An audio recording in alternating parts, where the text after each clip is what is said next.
On June 27th of this year, the most powerful machine humans have ever built went silent. For the first time in almost 2 decades, the Large Hadron Collider stopped. No collisions, no beams, there was nothing. It won't run again until June of 2030. That's 4 years of darkness while engineers build over a kilometer of it from scratch. And right outside the building where they'll eventually flip it back on stands a 2-meter bronze statue of a god whose entire religious function is to end the universe. CERN didn't hide this. They put it up themselves in full view of the Director General's office in 2004. This isn't a fringe internet theory stretching to find a connection. The destroyer god and the machine that might end the world have been standing next to each other on purpose for over 20 years. So let's actually talk about why.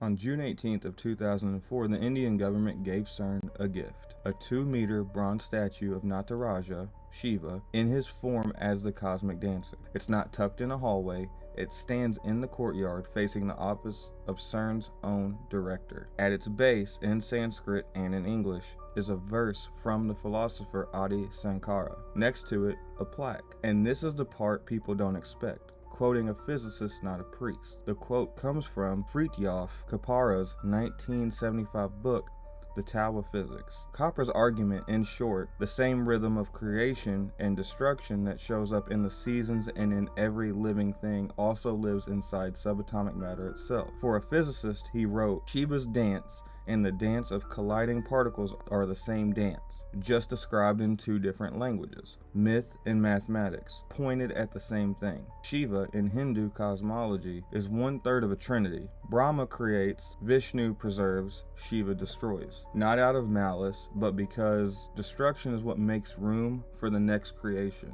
That's the god CERN chose to put in its courtyard. Not a guardian, not a preserver, the one whose entire job is ending things so something else can begin. That's not a coincidence a conspiracy theorist invented. CERN picked that god on purpose and said so in writing on a plaque anyone can walk up and read. In August of 2016, a video hit the internet that looked like it was going to confirm every fear everyone ever had about that statue. Filmed at night from a window overlooking CERN's courtyard, it showed a group of hooded figures gathered around the Shiva statue performing what looked like a ritual, and ending with a mock stabbing of a woman lying on the ground. It spread pretty fast. Conspiracy pages picked it up within days, framing it as leaked proof of occult activity at the world's biggest physics lab. CERN's response came within about a week. The video was filmed on their property without permission by people who broke the organization's code of conduct. They called it exactly what it was: a hoax staged by people connected to the lab but not an official act and not remotely representative of what happens there, wink wink. An internal investigation followed, nobody was hurt, and there was no ritual. It was just a very bad prank that happened to have the single most photogenic backdrop on the entire campus. But here's why it mattered anyway. The video didn't need to be real to work. The statue was already standing there, already carrying centuries of destroyer symbolism, and already positioned by CERN's own choice as the face out front. The hoax didn't invent the conspiracy, it just gave a face already primed for the story a night to go viral in. Here's what the Large Hadron Collider actually does.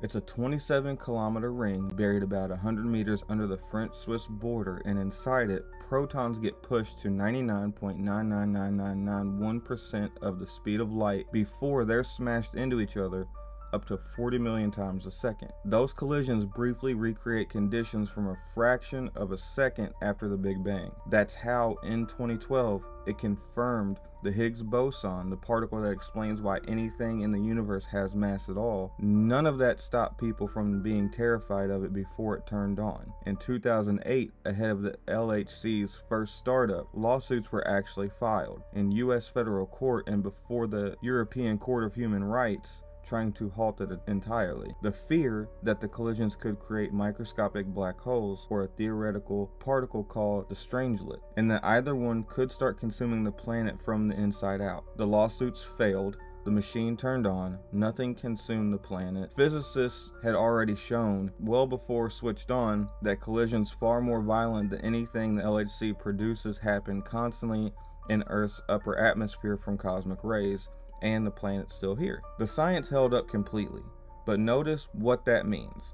This isn't a new fear invented for this shutdown. 14 years before 2030, people were already in court trying to stop this machine because they believed sincerely that it might end the world. The destroyer story didn't start with the statue gave it somewhere to stand. Here's the part that's actually happening right now, not 14 years ago. On June 27th of 2026, just weeks before this video, the LHC logged its final collision and shutdown. It's now midway through what CERN calls Long Shutdown 3, a 4-year, roughly $1.5 billion rebuild that will replace over a kilometer of the accelerator with new magnets and equipment, multiplying its collision rate by a factor of 10. When it comes back, it won't be the LHC anymore. It'll be the High-Luminosity LHC, and CERN's own published schedule has it switching back on in June of 2030. There's already a live countdown clock website ticking down the seconds to that exact date. That's not conspiracy forum fringe behavior. That's just what happens on the internet when a big, round, ominous sounding date gets attached to a machine people already half believe might end the world. Give the internet 4 dark years and a specific restart date, and numerology fills the gap whether the physics is behind it or not. So here's where 2 threads actually meet. A machine built specifically to recreate the most violent moment in the universe's history goes dark for 4 years, guarded the entire time by a statue of the one god in the room whose job is ending things, and wakes back up on a single scheduled date everyone can see coming from years away. You don't need to invent anything to make that feel loaded. CERN built the coincidence themselves in bronze in 2004 and just handed you the date in a press release. Here's the actual reveal, and it's not that CERN is hiding anything. It's that this has happened before with a much bigger machine and a much more famous physicist. In 1965, physicist Robert Oppenheimer described what went through his mind watching the first nuclear test explode in the New Mexico desert 2 decades earlier. He didn't reach for Shiva. He reached for a different figure from the same exact tradition, Krishna, revealing his true form to the warrior Arjuna in the Bhagavad Gita, declaring himself death, the destroyer of worlds. Oppenheimer had studied Sanskrit specifically so he could read that text in the original. When he built something capable of ending civilizations, that was the language that felt true enough to use. That's the actual pattern here, not a hidden cult, but scientists more than once building something powerful enough to frighten themselves and reaching for the same handful of ancient words because plain language wasn't big enough for what they'd made. Copra did it on paper in 1975, CERN did it in bronze in 2004. Oppenheimer did it out loud in 1965 watching the sky light up. The destroyer god was never a secret CERN was hiding from you. He was the only language honest enough for what they were building. Here's where things actually stand. The LHC's first 13 years of data confirmed the Higgs boson and locked in the standard model of particle physics as our best working description of matter. The High-Luminosity upgrade isn't chasing a new discovery so much as chasing more certainty. 10 times the collision data, enough to catch rare events the original machine was too weak to see clearly. Subtle cracks in the standard model, potential hints toward dark matter, and physics we don't have names for yet because we've never had enough data to notice it. Run 4 is expected to run for at least a decade after it starts into the late 2030s. The statue isn't going anywhere either. It's been in that courtyard for over 20 years now, through every shutdown and every restart, and CERN has never once talked about moving it. Make of that what you will, I'm just a conspiracy theorist. Every civilization that's ever built something powerful enough to scare itself has reached for a destroyer god to explain it. CERN just happened to put theirs where you could see it. If you want more stories like this, the real history hiding under the conspiracy, then subscribe and I'll see you in the next one. Don't drink that. I'm out of here. Peace.